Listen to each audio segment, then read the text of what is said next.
Whoa. Ooh, I almost ruined that. That was almost a bad thing. So before we dive into how our school year is going this year, I just simply want to share this nice little thing that my husband got me. He got me this cute little Yeti about like 2 weeks ago as a just because present, and I thought it was like the sweetest thing. So for those of you who do not know, my husband is my personal barista. He makes me like my coffee exactly how I like it, and he has been perfecting this for years, for many, many years. So what he will do is he'll order the green coffee beans and he will roast them himself outside. And if you follow me on Instagram, you might have seen my story on that. Maybe someday I will make a reel about it. But I find it so sweet and so special, and it has made me be so picky when it comes to coffee. But he is the one who typically makes me my coffees. So Monday through Fridays, I have 2 coffee mugs, 2 Yetis. I have a white one for my coffee and then a red one for my water. So I don't know if you guys ever seen those like Instagram reels where like teachers are carrying a bunch of mugs with their teacher bag as they walk into the schools. That is literally me. In the weekends, I usually don't use a mug like that. My husband would make me my coffee. Since he works on the weekends, he typically would make me my coffee in a regular coffee cup, and he would leave it on the side on my nightstand. And then he leaves, because I'm typically sleeping when he leaves. So by the time I wake up, my coffee would be cold. So instead, he got me one of these to make me my coffee in the morning, leave it next to my nightstand, and my coffee stays warm the entire time, and I could just use it throughout the day, and it is awesome. A cute little weekend coffee mug. I love it. Thank you, babe. Now that I'm done bragging about my husband, I mean, I love bragging about my husband because I think he's amazing. So anyways, I'm done. Now let's jump really into what I'm here to talk about, and it is our first quarter of our second year of homeschooling. How is it really going? If this is your very first time watching one of my videos, this is our second year of homeschooling, and we absolutely are loving it. I have to say that this first quarter, when we compare it to last year's first quarter, is night and day. Absolutely different experience. It has been an awesome start. Like, it really has. I cannot complain about it. When I think about last year and all the hardships and how challenging it was, this year has been a piece of cake. I feel like we are in this homeschool lifestyle now. It's not, oh, we're doing this and let's try to figure it out. No, it has become a lifestyle for us.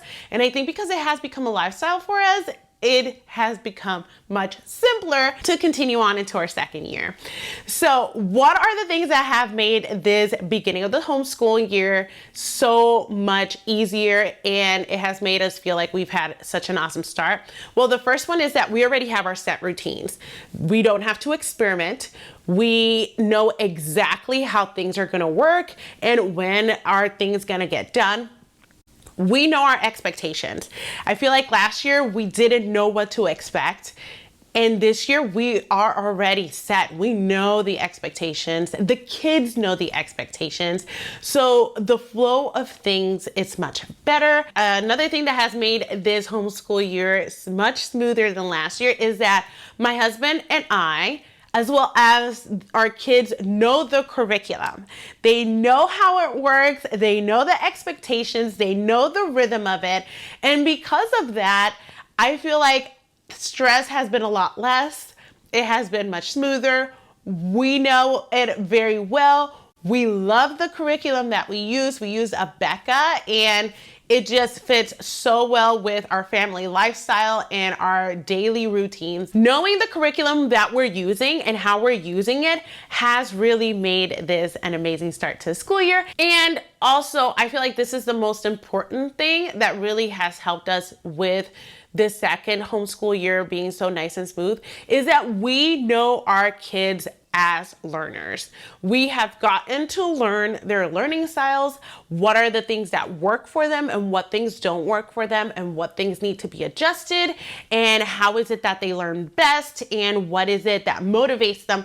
I feel like we know that from our children so much more now, and that has really helped how we approach and how we work with our kids here in our home. And lastly, another thing that has made this school year be so much smoother and amazing is that my husband and I work as a team. We worked as a team last year, but I feel like this year we 100% truly understand what our strengths are, what is the best way that we can help our kids, and we understand like what our roles are. So we know for sure that my husband is continuing to be the primary teacher during the homeschooling days and that I am doing a lot of the administrative tasks.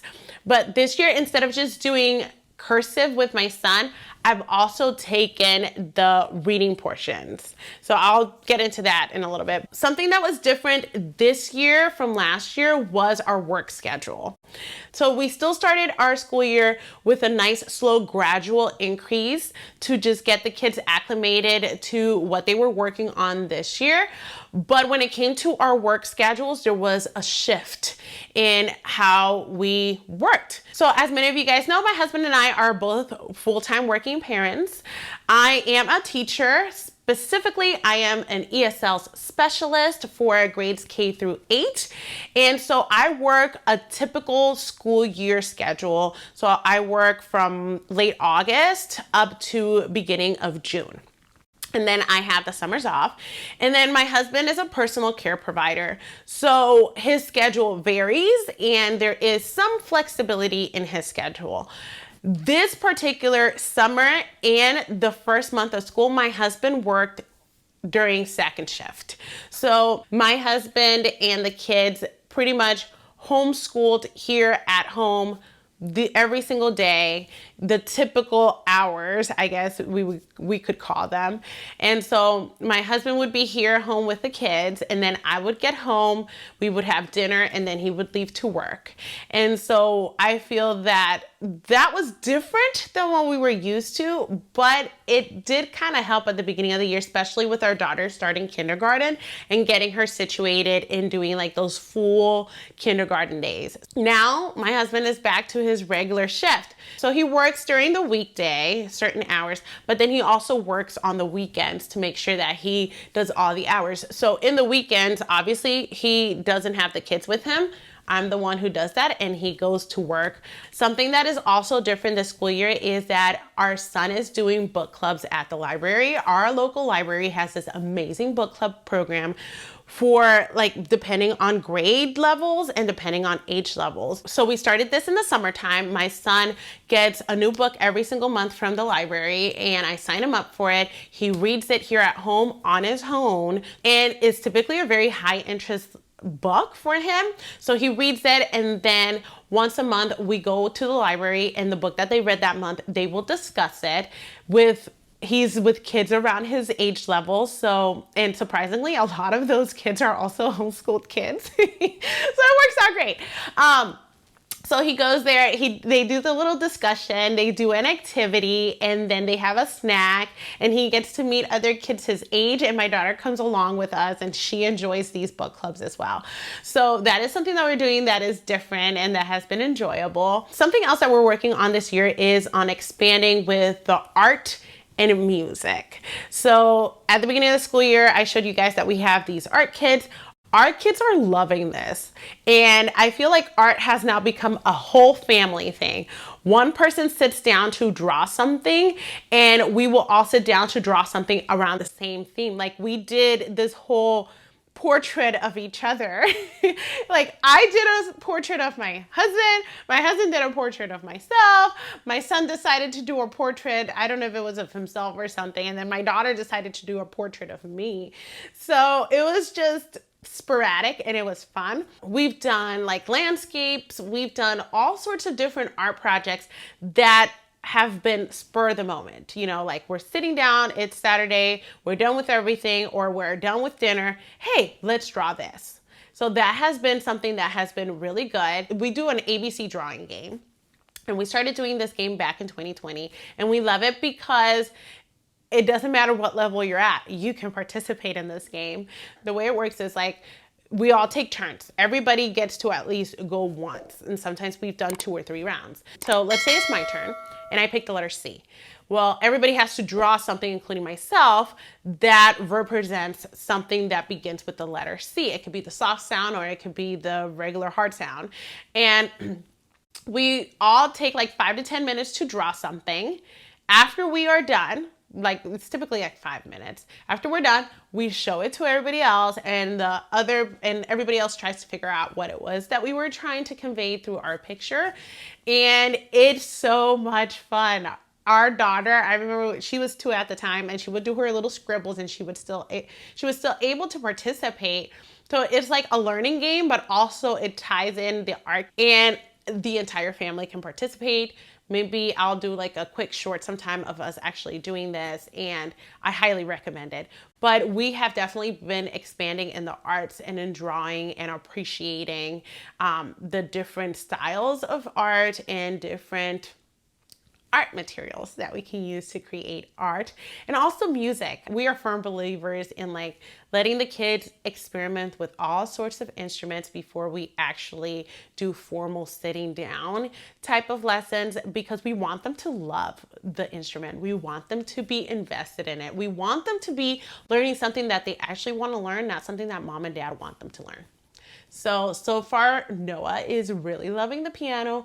Our daughter is really liking the piano, but also the violin, and she also plays the ukulele. So she'll carry the ukulele around and she will just make music with it, and that is great. So we are really focusing on fostering the love of the arts this year. Something else that we are changing up this year is that I'm taking over all the book reports and independent reading that come along with our curriculum.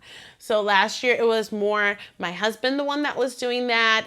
And it would become very like tiring because, okay, he's doing all this and then he had to be focused on him reading and doing this book report. So what I decided to do this year is I got a head start on it. We read Message on the Mountain together. So by together, I mean I would read one page and Noah would read another page. And that was so enjoyable. We did this as a bedtime story. So we finished this book not too long ago, and Noah already did his book report. And we set a routine where we would read 2 chapters a night. I would read one page, he would read another page right before bed. And it was so nice. And I have to say, I liked that book so much, and so did my son. And that book actually opened it opened the doors for some really deep discussions. It's about a Christian boy named John who moves into the city, and he meets this friend named Marvin who is who is pretty much a bad influence on John, and John does things that he shouldn't be doing. But there is so much learning that we did about, we really dove into discussing we live in this world, but we're not of it. And what could we do or should we do when we are confronted with temptations, with things that we know that God does not approve of? What would be the right way to approach it? So we got to talk those type of things, but we also got into really deep discussions about the importance of us showing the love of Jesus to others, regardless of what they are like. Because the way that this family in the book just took in this boy named Marvin and showed them the way that they lived as a Christian family and showed the love of Jesus to this boy at the end, because of John, while they were in the mountain, this boy actually accepted Jesus. So it was just, it had a lot of touchy subjects in it that it was great for discussion points. And even John had a teacher that, was really into the whole evolution topic. And we had to talk about that. What is evolution? What do people believe about this theory? And Noah kind of was able to talk out why is it that is not something that we believe to be accurate, and how important it is for us to know that, God is the creator and he created the heavens, the earth, the 7-day creation and all that fun jazz. So it took us longer than what we expected, because I felt after these chapters, we had such great talks and conversations before bed. And I felt like that helped me also as like my relationship with my son. Like, it opens the avenues of communication and being able to freely ask things and not feel judged for them. Like, I felt that was a really good book to have that bonding with. And then when it came to the book report, I was able to just give him some scaffolding of some things that he could include in there. So next up, we are reading Noah Webster, and that's a biography, and we are starting to read that tonight. So we are really excited about that. That's something that I've taken over, and I'm so glad that I did. And, it's just homeschooling doesn't just happen. And that's something that I've learned this past year, is that homeschooling does not happen between 7 and 3. Homeschooling can happen after dinner. Homeschool can happen right before bed. Homeschooling can happen when we're in the car. It can happen anywhere. And I think that having that mentality, that breakthrough mentality of breaking the norms of when your kid and how your kid is supposed to learn it's been so beneficial this year. Some new things that we want to try this year: we want to incorporate more creative writing. I feel like that's something that we need in our home, and I'm thinking that we are going to be using the same structure that we use with the ABC game, because it lends itself to all levels and the whole family can participate. I was talking about this to my husband and Noah and Mamie the other day, and I was telling them, what about if we have like a little journal, or, it could be at the typewriter, or you can type the story up in your computer. We'll have different prompts, different ideas, and we all have to come up with a story, or however we want to come up with some sort of a written thing about this topic. We tested this out the other day, and my husband actually came up with some lyrics to a song, while my son came up with like this little comic strip thing where he had words in them. So they had such a great time, and I was like, how about we do this all the time? And with our daughter, we can just have her draw something about that topic. So what I'm going to be doing is I'm going to be printing out some prompts from online. I'm sure they have something on Teachers Pay Teachers, but then I'm going to ask the kids and Sean to come up with some ideas to add into the little, I'm going to have like a little bucket type of thing that whenever it's time, we can just open it, take one out, and we can all participate. It can be a family thing. It can be something to do after dinner. After dinner, we just kind of end up just sitting around the table and talking if we don't have church that day. So, or even at nighttime, like that can be something fun to do right before bed when we have our nighttime snack. So that's something that I'm looking forward to incorporate. And then last but not least, something that I want to incorporate this year is a little bit of more structured technology time. So by that, I mean like learning the basics on how to accurately type, because to me that was so important when I was in school, and I feel like that is something that's lacking. So like there is a website called typing.com. I've already signed them up for it. It is free, my friends. It is a free resource. You can do it. I'll link their website down below because we use them at school as well, and the kids love this. And so just getting them to type the right way, and there's the lessons, and then there's games that go along with it. And you can pretty much pick whatever grade level your kid is in, and it'll adjust to that. So that is something that I'm looking forward to incorporate. I'll let you guys know how that works out, because I have to get my kids to buy into it first. Anyway, that is how the first quarter of this Sacking Your Homeschool is going for us. How about you? I want to hear from you guys. How is your school year going so far? If this is the first year homeschooling, let me know, how is it going so far? What are you thinking? What are some ideas that you have? If this is your second, third year, fourth year, how is it going so far? How is it different than last year? What things are you making that are different? What are some plans that you have for this year? Did you change your curriculum up? Are you switching up the structure of your homeschool? Go ahead and let me know in the comments below because I absolutely love hearing from you guys. Always, it makes me so happy when I read a comment from you and you're telling me, you know, that you're doing this and that. It's just so nice to be able to collaborate and talk with you all. It just brings me so much happiness and joy. So be on the lookout for future homeschooling videos because my husband and I are going to sit down and do a video together in the near future. I told him it cannot go past November. We need to sit down and do this video that you guys have been waiting for a really long time. But I have some ideas of some videos that I would like to put out for you guys. But if there is a certain video that you in particularly want me to do, go ahead and let me know in the comments below because I will put it on my to-do list. Okay? Well, thank you so much for watching and I will see you wonderful, wonderful people next time. Bye.